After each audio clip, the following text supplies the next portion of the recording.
حضور اقدس بادشاہ سلامت صاحب تھے، انہوں نے ایک بہت بڑی جنگ جیتی اور ان کا جو وزیر تھا وہ اہل تشیع تھا یا نہیں بھی تھا، تو اس کی امام علی کرم اللہ سے بڑی محبت تھی. تو اس نے کہا کہ حضور اقدس ہم کیونکہ جنگ بنگ جیت گئے ہیں تو میں نجف جا رہا ہوں ذرا زیارتیں کرنے. تو انہوں نے کہا نجف کیوں جانا ہے؟ تو انہوں نے کہا حضور میں سرا سلام پیش کرنے کے. انہوں نے کہا زندہ بادشاہ تیرے سامنے ہے. معذلہ میں بس اتنا ہی جملہ کہتا ہوں، زندہ بادشاہ تیرے سامنے، تو کہاں جا رہا ہے نجف؟ اس نے کہا نہیں حضور میں نے بس سلام پیش کرنے ضرور جانا ہے. انہوں نے کہا اچھا میں بھی جاؤں گا. اس نے کہا حضرت آپ نہیں جا سکتے. ان کا کیوں نہیں میں جا سکتا؟ انہوں نے کہا آپ اس لیے نہیں جا سکتے کہ وہ ادب کی جگہ ہے. تو انہوں نے کہا ادب کیا کرنا پڑے گا؟ اسے حرام نہیں لے کر جانا پڑے گا، یہ خیر لمبی بات ہے. تو اس نے کہا وہاں پہ جائیں گے بھی ہم پیدل. اس نے کہا مجھے شرط موجود ہے، میں بھی تو دیکھوں تیرا جو بادشاہ، زندہ کو تو نہیں مانتا تو میں بھی تیرا بادشاہ دیکھوں.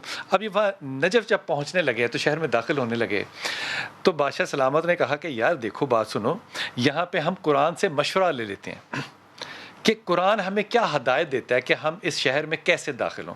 وہ جب قرآن کھولا انہوں نے تو قرآن پہ حضرت موسیٰ کو اللہ تعالیٰ انسٹرکشن دے رہے تھے کہ اے موسیٰ یہ عاجز پاک جگہ ہے، یہ اعلیٰ مقام ہے، یہاں پہ تو اپنے جوتے کو اتار کے آ. اب بادشاہ جو زندہ بادشاہ تھا وہ اپنے وزیر سے کیا کہہ رہا ہے؟ وہ کہہ رہا ہے حضور اقدس پہلے تو پیدل آنا تھا، اب جوتے بھی اتارنے پڑیں گے. تو خدا تعالیٰ مقاموں کا تقدس قائم کرتا ہے. کیا مقام کی وجہ سے دعا قبول ہو جاتی ہے؟ آپ اس حوالے سے دیکھیں حدیث غار کو. جی 3 ساتھی ہیں، سفر پر ہیں، غار میں بند ہوئے، بارش پتھر آ کے گیا. سبب پتھر آ گیا، کوئی طریقہ ہی نہیں ہے زندہ رہنے کا، زندہ رہنے کا. تو انہوں نے اپنے نیک اعمال بیان کیے اور وہ وسیلہ بنائے. اچھا ان میں ایک واقعہ جو ہے وہ یہ ہے، 3 میں سے ایک جو ہے وہ یہ ہے کہ وہ دودھ کا پیالہ لیے کھڑا ہے والدین کے سرانے اور وہ سو گئے. ہاں اب وہ اس نے اپنی اولاد یا بچوں کو بھی دینا ہے لیکن وہ کھڑا ہے اور ساری رات پیالہ لیے کھڑا آئے ہے آئے کیونکہ وہی خوراک تھی ان کے والدین. آئے.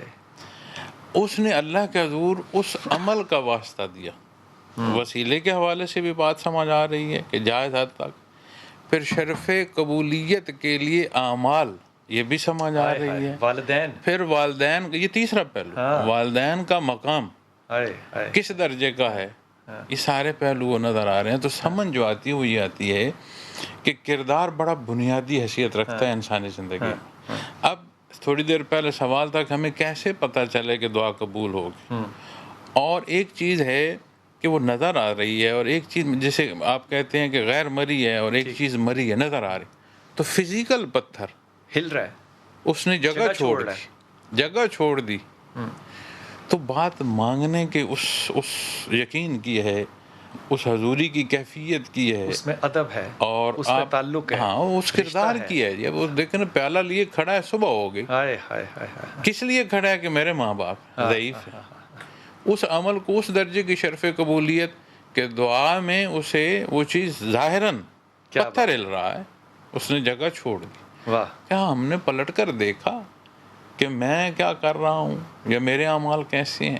پھر ایک اور عرض کرتا ہوں جی، تھوڑی دیر پہلے آپ نے بایزید بستامی رحمۃ اللہ علیہ کے حوالے سے بات کی کہ اللہ کی تلاش، یہ ہمارے معاشرے میں بڑا سوال ہے. تو اللہ کی ذات ہر جگہ ہر لحظے موجود ہے. بے شک. وَهُوَ مَعَكُمْ أَيْنَمَا مَا كُنتُمْ wherever you are Allah is with you.